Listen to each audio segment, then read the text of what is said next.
മൈത്രി ഫോറത്തിന്റെ പുസ്തകങ്ങൾ പ്രകാശനം ചെയ്യാൻ ഇവിടെ എത്തിയ ബഹുമാനപ്പെട്ട കേരള മുഖ്യമന്ത്രി പിണറായി വിജയനെ മൈത്രി ഫോറത്തിന് വേണ്ടിയും നിങ്ങൾക്കെല്ലാം വേണ്ടിയും ഹാർദമായി സ്വാഗതം ചെയ്യുകയാണ്. ബഹുമാനപ്പെട്ട മുഖ്യമന്ത്രിക്ക് പൂച്ചെണ്ടും പൊന്നാടയും നൽകി ആദരിക്കുന്നതിനായി ശ്രീ KP കുഞ്ഞിമൂസ അവർകളെ ക്ഷണിക്കുന്നു.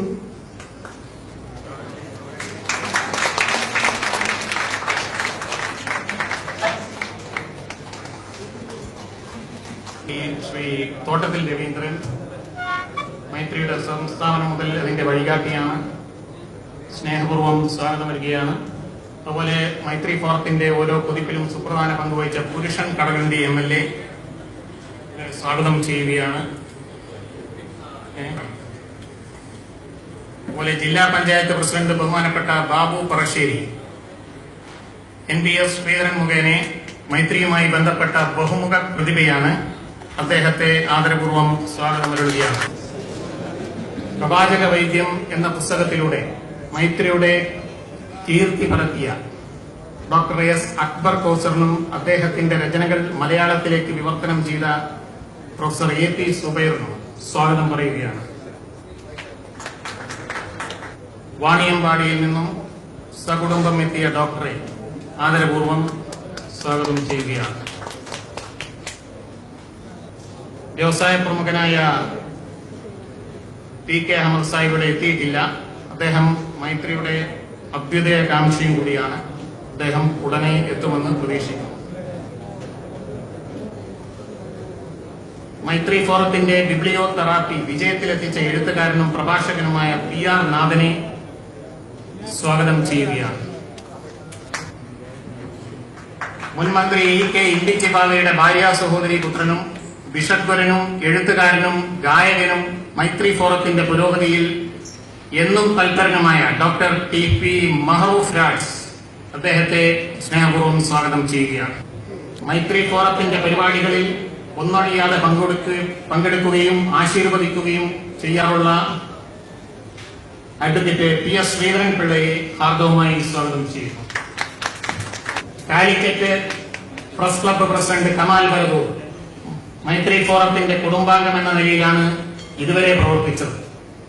അദ്ദേഹത്തെ സ്നേഹപൂർവ്വം സ്വാഗതം ചെയ്യുകയാണ്. കേരള മുഖ്യമന്ത്രി പിണറായി വിജയനെ മൈത്രി ഫോറത്തിന് വേണ്ടിയും നിങ്ങൾക്കെല്ലാം വേണ്ടിയും ഹാർദമായി സ്വാഗതം ചെയ്യുകയാണ്.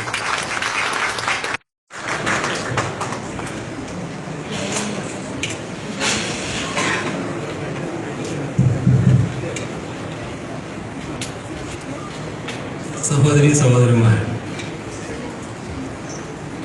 എങ്ങനെയാണ് തുടങ്ങേണ്ടത് എന്നുള്ളത് ചെറിയ ആശയക്കുഴപ്പം വന്നിട്ടുണ്ട്.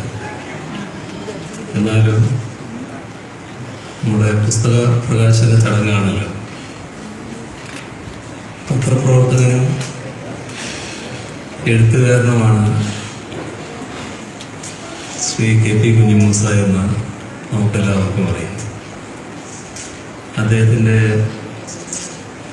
3 പുസ്തകങ്ങൾ ഇന്ന് പ്രകാശനം ചെയ്യപ്പെടുകയും എഴുത്തിലേക്ക് തിരിഞ്ഞു. ഞാൻ മുഴുവൻ സമയ അപ്പോൾ തന്നെ രാഷ്ട്രീയ പ്രവർത്തനം തുടങ്ങി. പിന്നെ അത് മുഴുവൻ സമയ രാഷ്ട്രീയ പ്രവർത്തനത്തിലേക്ക് തിരിയുന്ന നിലയിൽ 1996 ശ്രീ കുഞ്ഞിമൂസ ഈ പ്രസിദ്ധീകരണ സ്ഥാപനം മൈത്രി എന്ന പേരിൽ ആരംഭിക്കുന്നു. ശ്രീ തിക്കോടിയന്റെയും മറ്റും സഹകരണത്തോടെയാണ് ഈ സംരംഭം ആരംഭിച്ചത് എന്നാണ് ഞാൻ കരുതുന്നത്. പ്രസിദ്ധീകരിച്ചവയും ശേഖരിച്ചവയുമായ പുസ്തകങ്ങൾ വിവിധ ഗ്രന്ഥശാലകൾക്ക് ഏതാണ്ട് സൗജന്യമായി തന്നെ നൽകുകയാണ് കുഞ്ഞിമൂസ ചെയ്യുന്നത് എന്നാണ് അറിയാൻ കഴിയുന്നത്. അപ്പൊ ആ പ്രബന്ധം കൂടി മനസ്സിലാക്കിയിട്ടായിരിക്കും ലാഭം ഏതായാലും വേണ്ടെന്ന് നമ്മുടെ അധ്യക്ഷ ആദ്യം പറഞ്ഞത്. അപ്പൊ അത് തീർത്തും ശ്ലാഘനീയമായ ഒരു രീതിയാണ്.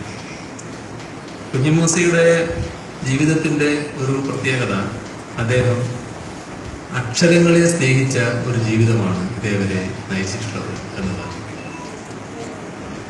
ആ ജീവിതാനുഭവങ്ങളുടെ ആകത്തുകയാണ് ഈ കൃതികളിലുള്ളത് എന്ന് പറഞ്ഞാൽ അതിൽ തെറ്റുണ്ടെന്ന് പറയാൻ പറ്റില്ല.